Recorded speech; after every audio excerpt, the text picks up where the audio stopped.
I'm Barry Funkhauser, and this is the Barry Funkhauser Show. Here's what's going on. Well, Florida scraps the plan to question student athletes on menstruation. New Jersey restaurant is banning children under 10. And lawmakers are introducing a bill banning the term Latinx. As always, I'm here with my co-host and general know-it-all current events guy, Joe. And it's a miracle, Joe, that I have you on the horn today because, I don't know, earlier in the week, and it's still kind of going on. Did you see what happened with the cell phones, man? Wait, what? What happened on... What? I was off on Monday night, so I was, checked out. So I don't know. What was happening with cell phones? It was 6:30. I was on the phone with Dudley when the phone died. Boop. And then I couldn't get him back. Beep, beep, beep. It wouldn't even go through. And it was saying, you only are allowed to make emergency calls. So I used my landline, didn't think anything of it. And none of my texts started going through. And I was like, something's weird. Let me check my bill. Because I'm on Mint Mobile, remember? Right. And you still have a landline? They use TV. That's my takeaway from this story. Yeah. And earlier in the week, I was kind of bashing on the sweetie because she just bought a landline, and I was like, why? What reason in the world would you need a land? Well, it came in handy because I checked Down Detector, and all of the third-party cell phones, T-Mobile, Boost Mobile, Mint, all those went offline for a good 12 hours. Man, they were gone. Whoa. Did they lose their Amazon Web Services support or something? What happened? Do we even know? It began with a bunch of people complaining to the Twitter Mint person. Sure. And nobody knew. They were like, where are you located? Let's see your providers. They go, I'll send it up the chain. Nobody could solve the problem of it being out until late Monday night. The head of IT was like, one of our fiber lines got cut. And that's what crud! Literally cut. Mm-hmm. Oh, that's one of the low end ones that no one's paying attention to apparently, and it got cut and it dropped all the third parties out. Yikes! Oh, that's not good. No, I felt so disconnected. And then Tuesday I woke up and I still couldn't message anyone. Oh, but you still had the interwebs and things, right? Well, on Wi-Fi, yeah, but not through the cell companies. I still can't make a phone call. I still couldn't make a phone call on Tuesday. It's weird. I am rarely on just mobile. Just because I spend most of my day at home anyway. I'm on Wi-Fi all day long. So it's me too. Man, so it's not really a big deal. And then the sweetie called me on Wi-Fi calling, which I guess is something you can do on an Apple. Well, I don't eat apples. I don't like apples, and I don't use apples. VoIP, sorry. So you don't use the apples? Why? Not a fan. Okay, we're gonna have to have a debate about this. I've had my Android for 3 years, and I've dropped it every day, and it hasn't broken. I've had apples. But that's hardware. That's a difference between hardware and software platforms. Sure, the hardware on the Apple is not as durable. They wanted to go with that glass case, and then everybody has to buy a case to protect the glass case. So, yeah, I get that. But we're talking about the ecosystems and the software. I like the gated community of Apple.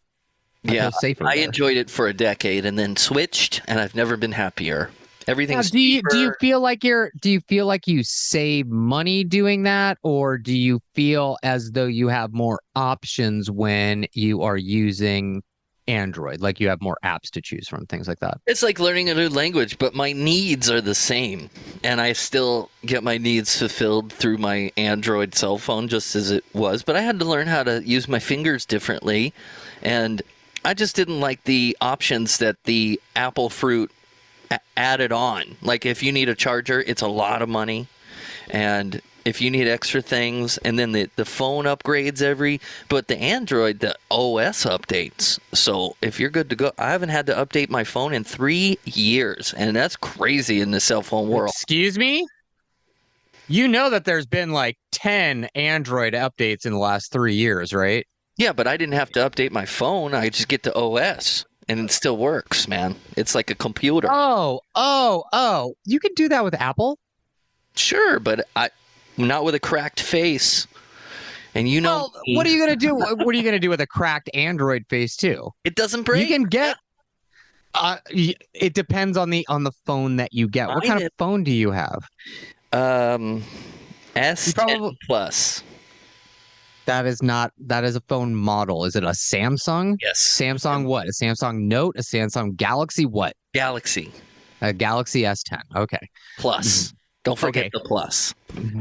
Great. You got 0.5 inches of extra screen. The plus is like $300. And now it's too big for your pocket to fit in. So $500 to plus. fit in your pocket. So yeah, it doesn't matter. No, it's like no, you can I am a Mac person. I'm not going to get into the Mac versus Android thing. It's exactly like Mac versus PC back in the day. I've been a Mac guy since probably 2010. I bought in. I never looked back. It was night and day difference to me in user performance and usability. I love the Mac ecosystem. It is so intuitive to me that I go back on PC. Like I work on a PC when we talk.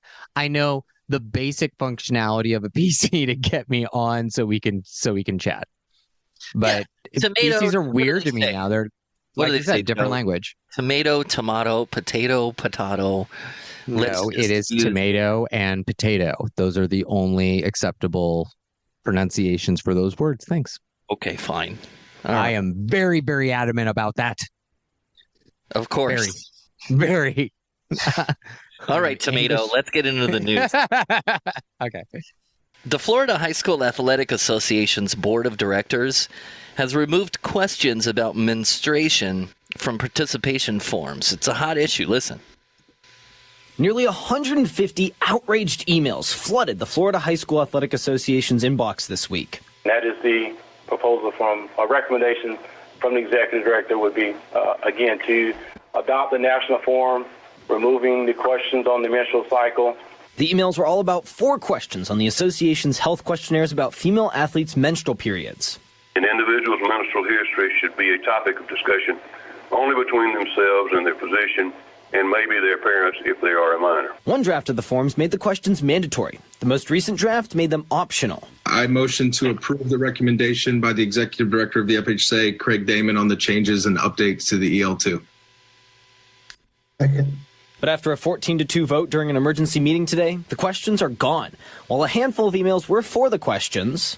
Menstrual history is an essential discussion for female athletes because menstrual cycle abnormalities may be a sign of low energy availability, pregnancy, or other gynecology or medical condition. Most of the messages read by the association's public counsel, Leonard Ireland, were against what people called an invasion of privacy. As a mother of a high school varsity athlete, I was concerned about the discussion regarding the requirements of reporting a student's athlete's menstrual history and having that information stored at school. So it's ongoing, but holy guacamole, Joe. Why? No. Yeah, you got to get those questions out of there. Why? Why are you even trying to put those on there? It's one. Why did they get this old Southern white man to be reading these emails in this news story? It's like like unenthusiastically reading these. He could not give a crap. He doesn't care at all, and he's just so monotone about it. But the first one that he said is the menstrual cycle should only be between a female athlete and their doctor or their parents if they are a minor. I agree. We got it. So, let's just get away from people's bodily functions. It's none of your goddamn business. Yes. It's not. It's like who it is.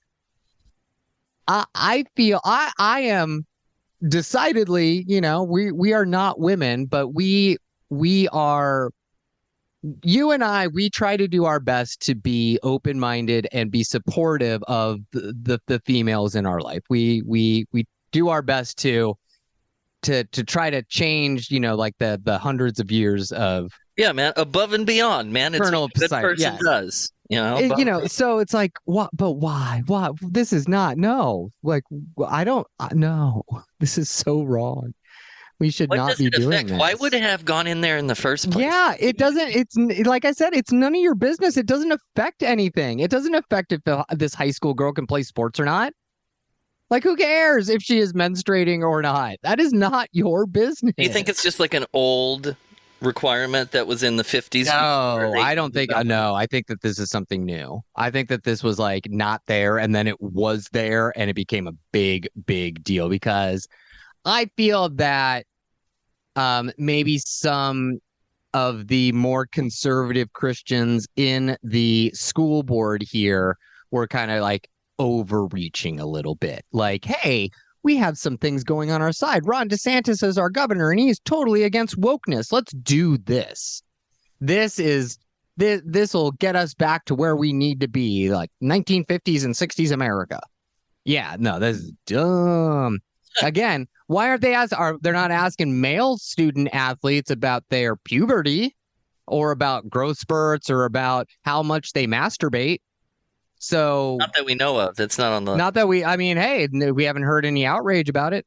So why are we asking female athletes about their menstruation? What does it matter? This whole, it might, it could lead to, tests to see if they're pregnant or if they have low energy. No, screw you. That was all because you just want to see if these girls are getting pregnant and having abortions. That's probably what this is. That's it. Yep. You nailed it, Joe. On the head. And see, and you know what? Screw you. That is none of your business.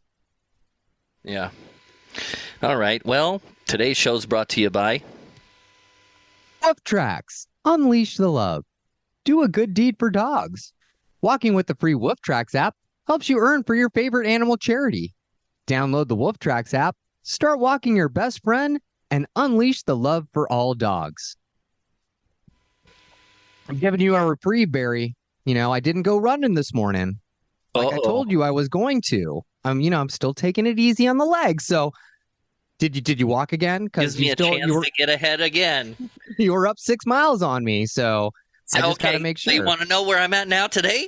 Okay, let me log in the Wolf Tracks app there, and I am at 6.12. 6.12 miles. Okay, I'm going to run 7 miles on Saturday. I am giving you a preview of where I will be at the end of the week. You have to walk 0.9 miles to match me. I'm going to run 7 miles on Saturday just to catch up with you. That's easy because this weekend I got a metal detector and I'm going to do some damage. Yeah, okay. Find some coins and donate it to Wolf Tracks. That's right. All right, more news on the Barry Funkhauser Show. A New Jersey restaurant is banning children under 10. Italian restaurants are known for family-style dining, but at Nettie's House of Spaghetti, some family members are simply not welcome. Nettie's House of Spaghetti in hot water tonight with some of its customers after this post to its social media pages announcing children under 10 will no longer be permitted to dine at the Tinton Falls restaurant. One commenter writing, "That is really sad to hear," while another wrote, "Support you 100%. Strong opinions on both sides reaching into the thousands as commenters sound off. I'm okay with it. Outside the fine dining eatery once ranked among New Jersey's best restaurants, diners wish to remain anonymous but say they agree with the move.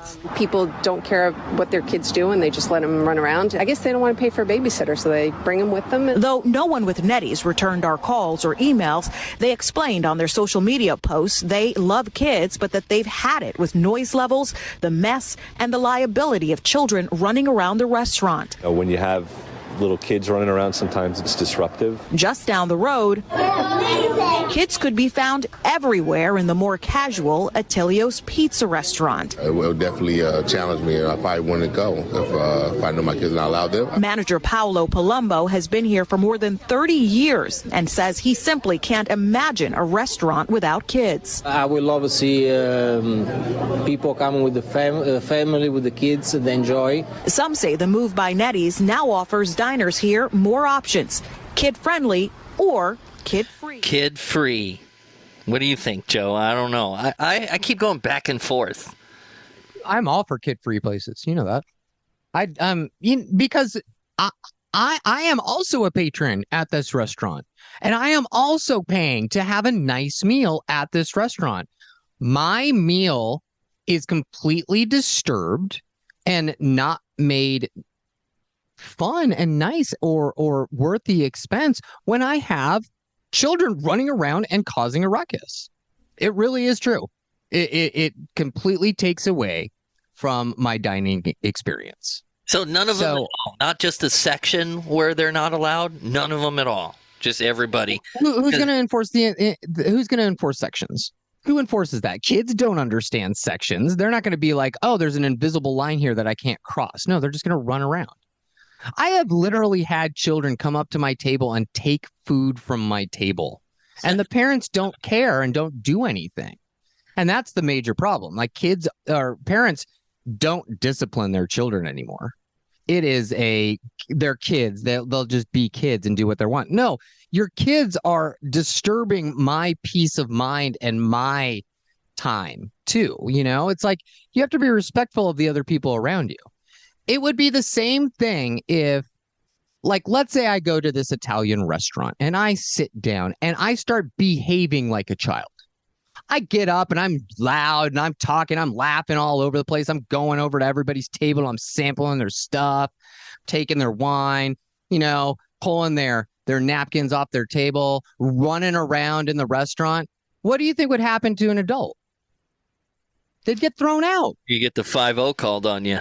Yeah, exactly. So, look, I know that kids are going to be kids, but kids shouldn't have access to literally everywhere in the world. There can be some adult-only situations. And for a restaurant, if this restaurant is seeing a decline in the level of satisfaction of some of their patrons, and if this has been disruptive, there are other places for people to take their children. If it's a nice restaurant. Okay, but so how does it affect you, Joe, as the common Italian-loving consumer? If you see a sign when you walk in that says "No children allowed," this is me personally. I am a childless adult. I am not having children. I like child-free places. That doesn't mean that I hate children. And that's what people always go to. Like, oh, you're not having children. Oh, you want child-free places. You must hate kids. And I'm like, no, I don't. I like kids. I don't have a problem with children. I understand that we need children to, keep the human race going. Keep it going. But no, I don't have a problem with kids. I have a problem with kids interrupting things that are typically reserved for adults.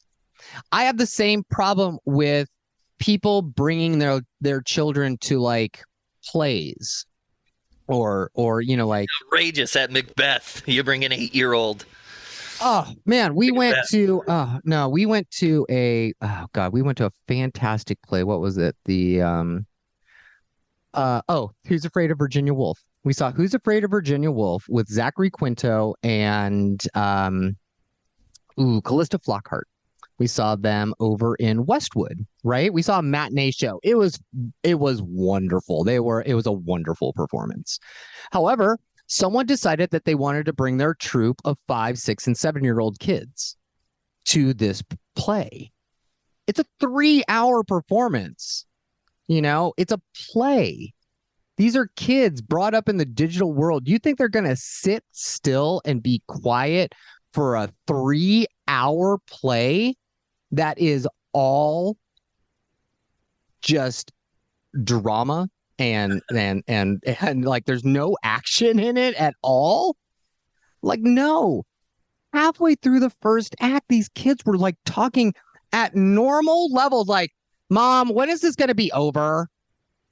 Mom, I'm so bored. And they were like performing. It was a live play. Yes. It was like the last matinee rehearsal before their big opening night. And these kids were just destroying this. And I paid $150 a ticket to go see this play. That ruins it. Kind of thing. 150 a ticket. You got a classroom full of kids. Yeah, exactly. What the freaking? Yeah, exactly. That's like, it's stuff like that. Like, look, I get it. Your kids want to see some stuff too. You want to make your kids more worldly. I understand these things. All them kids, everyone. But you still gotta. That's the whole bus. It wasn't a whole bus of kids. It was like 5 or 6 kids. Oh, but still, it's like there are appropriate venues for children, and you gotta like understand. Like sometimes kids are gonna want to do that, and then what you're doing is that you're ruining it for everybody else. Everybody else. Like you gotta take other people into consideration when you're figuring out where you want to take your children. That's all it is. And I feel like people have given up on actually child rearing or giving their kids the proper I don't know what is it upbringing.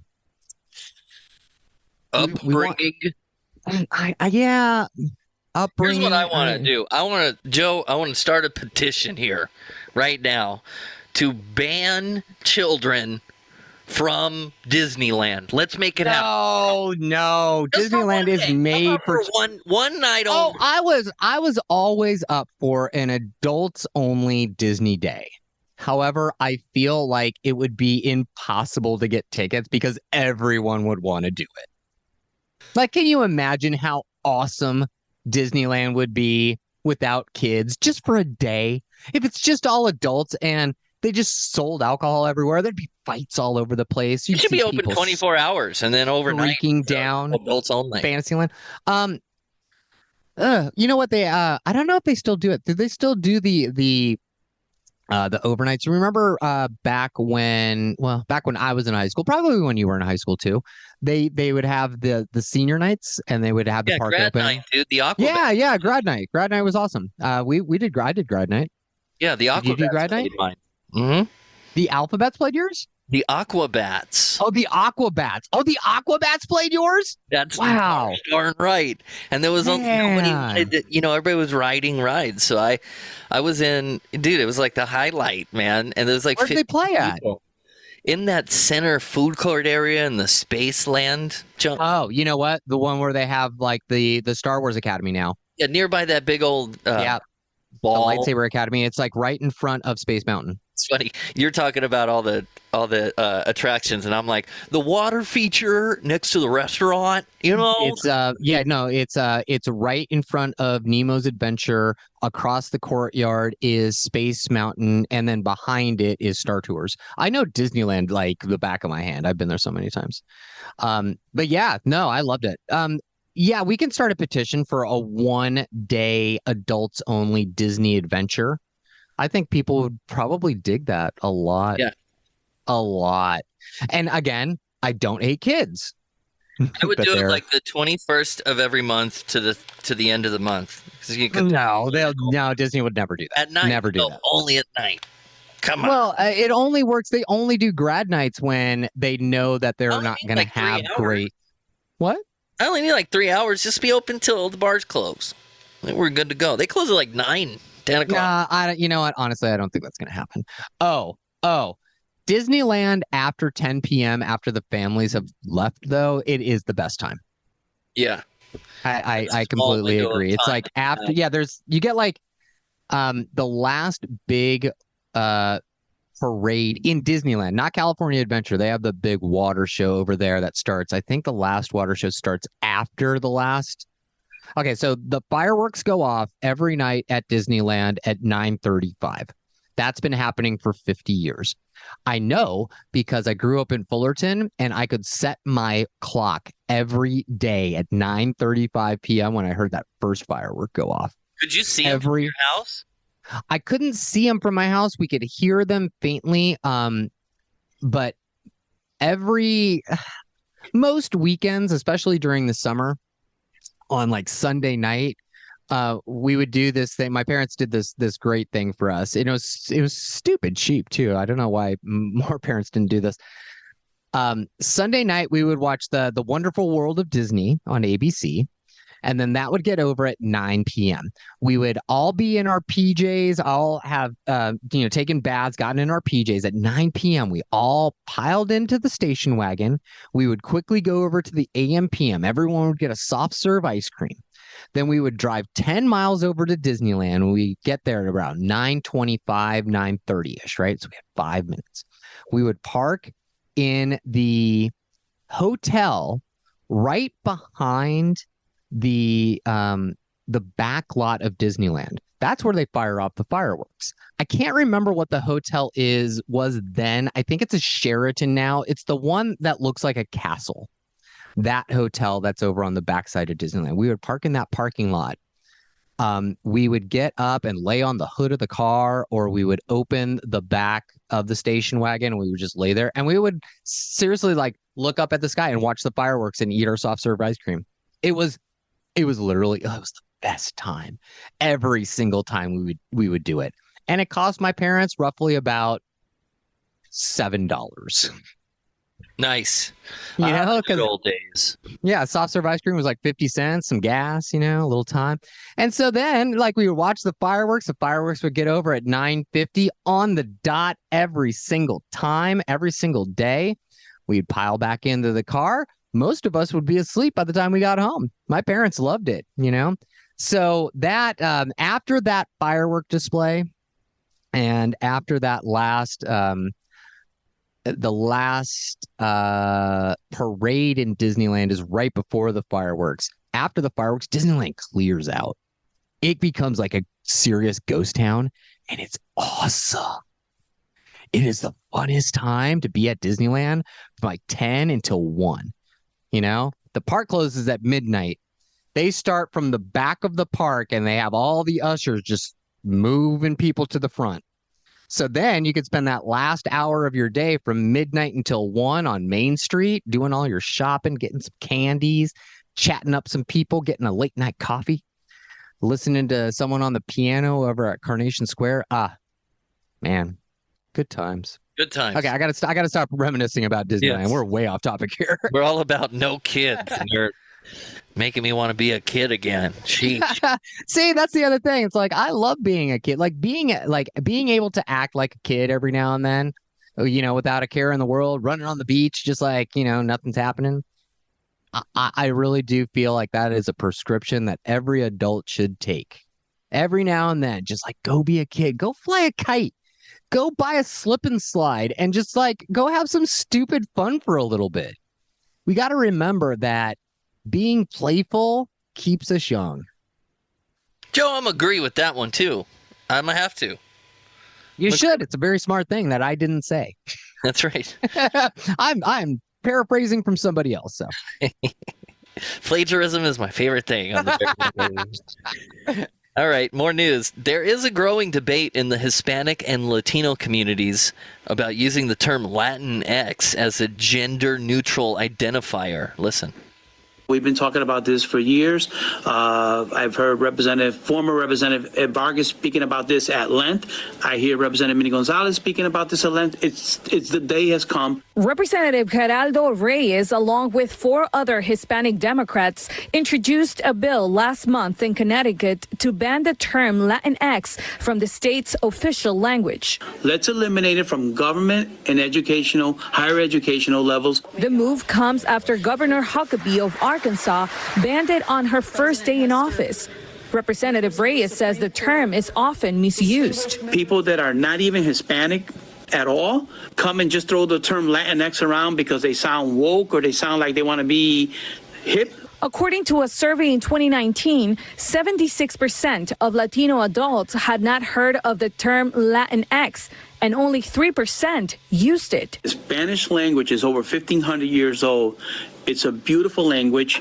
It cannot be altered and changed just to fit a narrative. Language purity is one thing, but legal protections enshrined in government documents is important. Rafael Feliciano, an activist for Waterbury LGBT Pride, says inclusive terms allow his community to feel identified and protected. I want to steer away from the very reductive and divisive down South Arkansas law that is just very homophobic and transphobic. That is why he's trying to shift the conversation. Instead of banning the term Latinx, he wants to replace it. I used to be a big proponent of Latinx. I've transitioned to Latine with an E at the end of it. Latine is a word that comes from Spanish-speaking countries in Central and South America. The term is also used to remove gender with neutral Spanish letter E, which can already be found in words like estudiante, which means student in English. And it's my job as an activist from this city who identifies as Latine, not Latinx, Latine now, to go to the state capitol and let these 5 folks know, hey, we have a word that defines us, that comes from us, viene de nosotros. On the other hand, Representative Reyes says there is already a gender-neutral term in Spanish. To anybody who doesn't believe they're Latino or Latina, they can use the word Latin, or they can use Latino, which is neutral gender for everything. And we know there will be a hearing open to the public in the next coming weeks for all those who'd like to attend and voice their opinion. Meanwhile, Governor Lamont's office says they will follow the debate as the bill moves through the legislature. Yeah, so Latine, Joe. That's the new. Well, I have always, I always thought it was weird, Latin X. It's like I always thought, I always did too, because I took Spanish in high school, and I was always taught that Latino was a neutral term. It was gender neutral. So, this comes down to, okay, you know what critical race theory is? CRT. Oh, here we go. Oh, well, no, it's because I'm not trying to jump into like a big vat of, I don't know, quote unquote wokeness. I'm just saying it's very similar. These are terms that were created in higher universities, higher education, those types of things. These are. I don't know why this has gotten down to the everyday man, just like the regular schmo on the street, because these are not everyday type of terms. These are terms that we use in theories and in research and things like that. I understand people wanting to find a gender neutral term for LGBTQ plus people. However, and I'm not Latin and I don't know Spanish. I'm not an expert in Spanish. However, it just seems like they already have these terms for people. If someone wants to use Latine, they can. I always thought Latin X was pretty dumb though, and actually kind of disrespectful to Latin people in general, because it's like a bunch of white people at a university decided, you know what, we're gonna change your language and we're gonna add an X, and that's gonna be the gender neutral term. No, that's like wow, talk about just like coming in and trying to like change somebody's culture for them. Yeesh. Okay, so you're for this whole law that might pass then, huh? Like I said, I have never understood Latinx. I think that it's dumb, and everybody on a lot of people on the conservative part of the political spectrum in our country have like latched onto this as another example of us coastal elitists being out of touch. And you know what? This is a good example that really speaks to that point. This is out of touch. It really is out of touch. I'm also agree, Joe, and I hope it changes. Yeah, let's Latine friends like Byron Gonzalez. We'll have to ask him if he's a Latine. Oh yeah, you know what? He would be a perfect person to speak to this, because he grew up here, bilingual. He does have some friends in the community. So yeah, you know what? That would be a good person to check with about that. I personally think it's the Latin X thing has always been pretty dumb. So, like Latin or Latin or Latino, which is already gender neutral, go for it. Go for it. I understand what you're trying to do. You're trying to be inclusive. I applaud that. But we can't destroy another culture's language in trying to be inclusive. That's just pretty dumb. Pretty dumb. Speaking of that. Are you calling me pretty dumb? I am pretty. I am not dumb. Pretty dumb. We're all a little pretty dumb. Yeah, that's true. All right, we'll be back tomorrow for more news. This is the Barry Funkhauser Show.